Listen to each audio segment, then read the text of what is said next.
Je ne peux que remercier la EGO d'avoir réalisé une infrastructure aussi grande et avec une telle qualité dans une commune aussi éloignée. Mais on sait maintenant que le centre du monde n'est nulle part.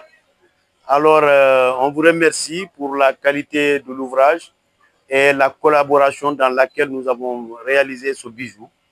Et remercier également l'ensemble de mes collaborateurs, mes deux adjoints, le président de la commission domaniale de la commune de Kosanto, à travers lui l'ensemble des présidents de commission et l'ensemble des conseillers municipaux de la commune de Kosanto. Et au-delà des conseillers, parce que nous sommes une émanation d'une population, des gens qui nous ont mandatés. Nous les remercions. C'est un coût pour le bâtiment, un coût de 62 millions. 62 millions où non seulement le bâtiment est inclus avec toutes les communautés possibles.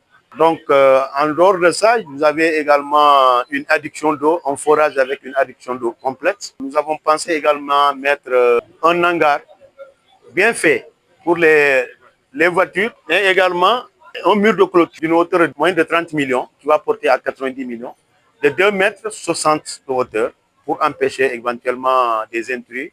Ici, toutes nos archives sont numérisées au niveau de la base de data center de Dakar. Donc nous avons pensé que c'est indigne parce que pour mieux servir la population, il faut être dans des conditions. Et c'est la raison pour laquelle moi et mes partenaires, que nous remercions, nous ne cesserons jamais de les remercier. S'il y a une entreprise responsable dans cette région-là, c'est bien la EGO. Parce qu'ils participent au développement. Parce que vous voyez les investissements, bon, je ne parle pas d'une autre commune, de la commune de Kosanto, qui me concerne moi. Si c'est 100%, les 90 sont revenus à la EGO. Et pour ça, au nom de la communauté, nous leur remercions. Et en tant que maire, je ne peux pas partir. D'ailleurs, je suis en train de faire le bilan pour votre information. Je suis en avance sur l'écriture d'un livre blanc pour le compte de la gestion 2014-2026 avant de partir. Parce qu'il faut laisser ce qu'on a fait et pour la prospérité. C'est un sentiment de satisfaction. Nous, notre credo, c'est que les communautés soient satisfaites des investissements que nous faisons et que ça réponde à leurs besoins. Mais pour que cela puisse avoir lieu aussi, il faut avoir des leaders qui sont éclairés et qui font le bon choix. C'est ce qui s'est passé avec le maire de Kosanto, qui dès l'entame de son mandat s'est dit il me faut un endroit idéal pour répondre aux besoins des communautés. Et nous, la EGO, on l'a juste matérialisé avec lui. Comme il a dit, de la conception à la finalisation, tout s'est passé avec lui. Donc c'est un sentiment de satisfaction totale parce qu'il y a quelque chose qu'on a voulu faire ensemble et le résultat est là, très joli et très beau. La mine de Sabodala, dans le cadre de la convention minière, est obligée chaque année d'investir 0,5% de ses revenus nets au niveau des communautés. Et cela se fait depuis que la mine est installée au niveau des communautés. Et cela selon une grille qui est validée au niveau étatique.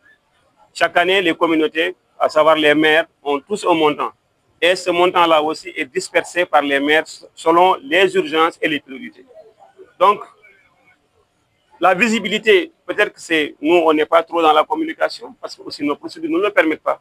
Mais je sais que si vous faites le terrain, accompagné avec des maires aussi reconnaissants que les maires de Kosanto, qui ont aussi investi dans des secteurs sociaux de base et qui sont impactants, vous pouvez voir sur le terrain. Nous sommes dans l'éducation. Je peux juste vous dire un exemple. On a pu amener 2 jeunes issus de la région de Kédougou qui sont en train de faire des formations en ingénieur dans une formation du mining au niveau du Ghana, qui reviendront certainement dans les années à venir comme étant des ingénieurs pleins et peut-être qu'ils ne vont même pas travailler chez nous parce qu'ils sont compétitifs pour aller partout dans le monde. La santé, on y est. L'éducation, n'en parlons pas. Les infrastructures où nous sommes et actuellement, je pense que vous avez vu ce beau bâtiment qui est là, qui est construit. Mais le plus gros investissement de Sabodala Gold Operation, ce n'est pas l'argent qu'on investit au niveau des communautés. C'est cette confiance qu'on est en train de créer entre les communautés et nous. C'est le respect vis-à-vis de ces communautés. C'est comme le maire le dit, c'est le respect de l'environnement. Je pense, pour moi, c'est le plus gros héritage qu'on peut laisser dans ces communautés-là.